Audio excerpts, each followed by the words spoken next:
काल की निरंतरता के 4078 दिन पूर्ण हो गए। इसके द्वारा श्रीमती इंदिरा गांधी जी के कार्यकाल के रिकॉर्ड को पीछे छोड़ते हुए जवाहरलाल नेहरू के बाद सबसे लंबे समय तक निरंतर प्रधानमंत्री के पद पर रहने का जन विश्वास, जन आशीर्वाद और राष्ट्र की निष्ठा से युक्त यह कार्यकाल का रिकॉर्ड बनाने में जो प्रधानमंत्री जी का योगदान रहा है, उससे हर भारतवासी हर्ष का अनुभव कर रहा है। जहां एक तरफ पूर्व के जो दो प्रधानमंत्री हैं, उनके कार्यकाल में निरंकुशता के काले अध्याय रहे, तो यहां विकास के स्वर्णिम अध्याय रहे। और प्रधानमंत्री श्री नरेंद्र मोदी जी जन समर्थन के द्वारा चुनकर आकर प्रधानमंत्री पद पर आसीन होने वाले प्रधानमंत्री हैं, जबकि इंदिरा जी और नेहरू जी दोनों पहली बार जब प्रधानमंत्री बने तो जन समर्थन के द्वारा नहीं, परिस्थितियों की अपरिहार्यता या परिस्थितियों के राजनीतिक दांवपेच के बीच में से बने थे।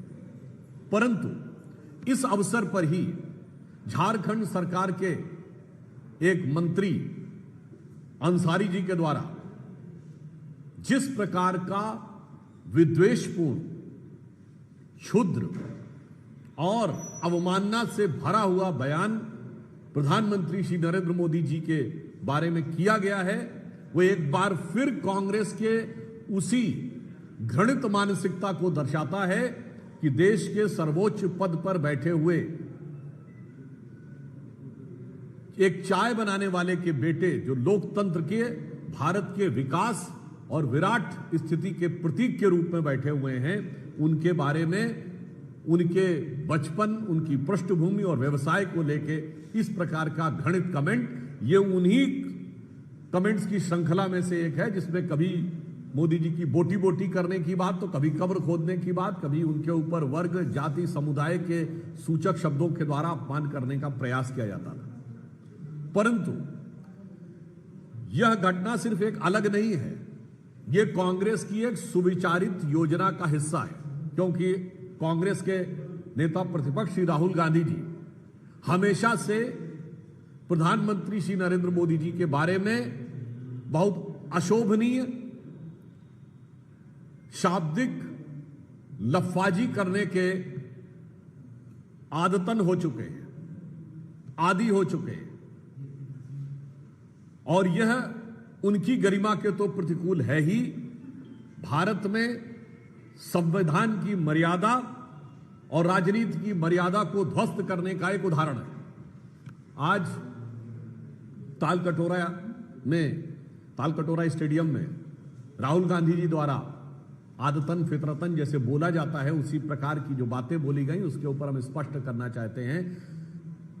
4 पीढ़ियों तक भारत के पिछड़े वर्ग की आकांक्षाओं का हनन करने वाले, उसका दमन करने वाले कांग्रेस के इस प्रथम परिवार के सदस्य राहुल गांधी जी आज एक मुखौटा लगाकर अपनी चुनाव में हुई हार की खिसियाहट निकालना चाह रहे हैं।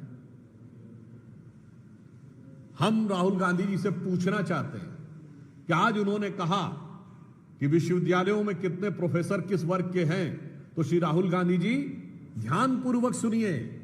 विश्वविद्यालय में प्रोफेसर बनने के लिए पहले व्यक्ति असिस्टेंट प्रोफेसर में सेलेक्ट होता है, फिर निश्चित समय के बाद वो एसोसिएट प्रोफेसर तक पहुंचता है, फिर निश्चित समय के बाद सिलेक्शन के द्वारा प्रोफेसर बनता है। ये कांग्रेस का अध्यक्ष पद नहीं है कि आप पैदा हुए और सीधे आपको ले जाकर बैठा दिया गया। मैं पूछना चाहता हूं, आज जो भी लोग हैं वो 15-20 साल पहले आए होंगे, वही बने होंगे। मैं विनम्रता और चुनौती से पूछता हूं, कांग्रेस बताएगी 2004 से 14 के बीच में इन्हीं विश्वविद्यालयों में कितने असिस्टेंट प्रोफेसर SC, ST और OBC के बनाए थे? मैं कांग्रेस से पूछना चाहता हूं कि आज हमारे कैबिनेट सेक्रेटरी 1987 बैच के हैं, उस समय कांग्रेस की सरकार नहीं, राजीव गांधी जी की सरकार थी, राहुल गांधी जी आपके पिताश्री की सरकार थी। IAS में कितने OBC थे, कितने SC थे, कितने ST सेक्रेटरी थे? इसका जवाब दीजिए। और मैं आप सबसे पूछना चाहता हूं, और यह निश्चित रूप से कांग्रेस से पूछना चाहिए। 2014 मई में जब कांग्रेस की सरकार गई, कितने ओबीसी मिनिस्टर थे, कितने ओबीसी मंत्री थे बताएं।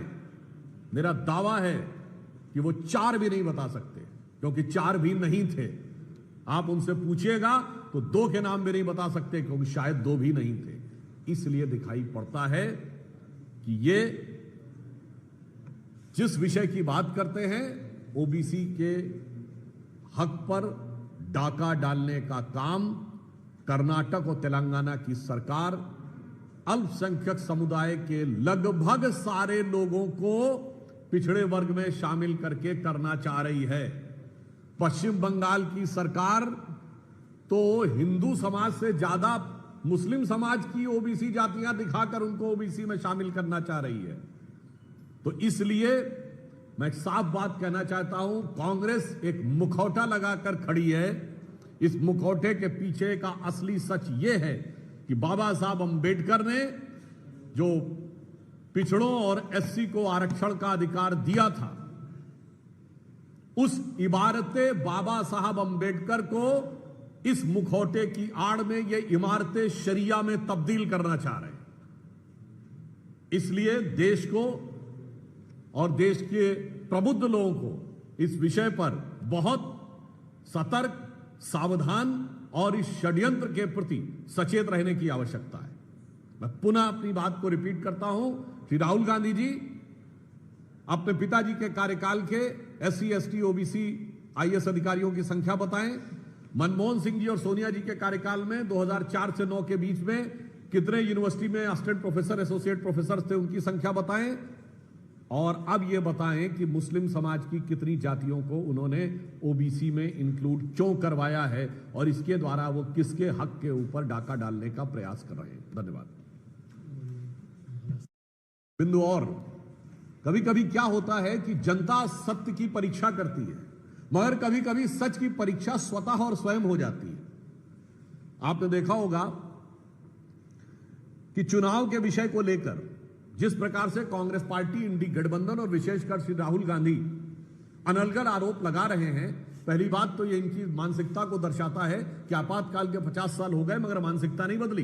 यदि इंदिरा जी कहती थी कि संवैधानिक संस्था की मान्यता इस आधार पर तय होगी कि मैं चुनाव में जीती या नहीं, तो आज राहुल गांधी कहते हैं कि चुनाव आयोग की मान्यता, प्रामाणिकता इस आधार पर तय होगी कि हम चुनाव जीते या नहीं। और आज महाराष्ट्र के चुनावों को लेकर जिस प्रकार से इन्होंने प्रलाप किया था, तो एआईसीसी के ही एक पूर्व सचिव जो 2018 से 24 के बीच में महाराष्ट्र के प्रभारी रहे, उन्होंने एक आर्टिकल में लिखा है, महाराष्ट्र की पराजय की विवेचना करते हुए लिखा है कि हम किसी अन्य को दोष नहीं दे सकते, कांग्रेस पार्टी और इंडी गठबंधन के अंदर की जो कमियां थी उसके कारण हम महाराष्ट्र हारे। अतः राहुल गांधी जी का दावा, उन्हीं की पार्टी के नेता जो एआईसीसी के सेक्रेटरी रहे और महाराष्ट्र के इंचार्ज रहे, उनके यथार्थ के धरातल पर बिखरता नजर आता है। और दूसरा, महाराष्ट्र के बारे में तमाम अनाप शनाप बात करने वाले राहुल गांधी से मैं पूछना चाहता हूं, शिवसेना उबाटा ने तो कहा था कि उद्धव ठाकरे जी को प्रोजेक्ट न करने के कारण हार हुई। आज जरा इंडी गठबंधन ये स्पष्ट कर दे कि उद्धव ठाकरे जी का प्रोजेक्शन विषय था या अब जो 10 महीने के बाद राहुल गांधी जी को प्रीमोनिशन हुआ है, प्रीमोनिशन समझते ना, इल्हाम होना, अचानक कोई चीज उसको आभास होने लगना, वो उचित है। दोनों ही दृष्टियों से स्पष्ट है कि आज जब संसद का यह सत्र चल रहा है, जब भारत की सेना के शौर्य के कारण हर भारतीय का स्वाभिमान आसमान पर है और महंगाई जमीन पर है, 2.1% इस समय महंगाई की दर है। भारत का तिरंगा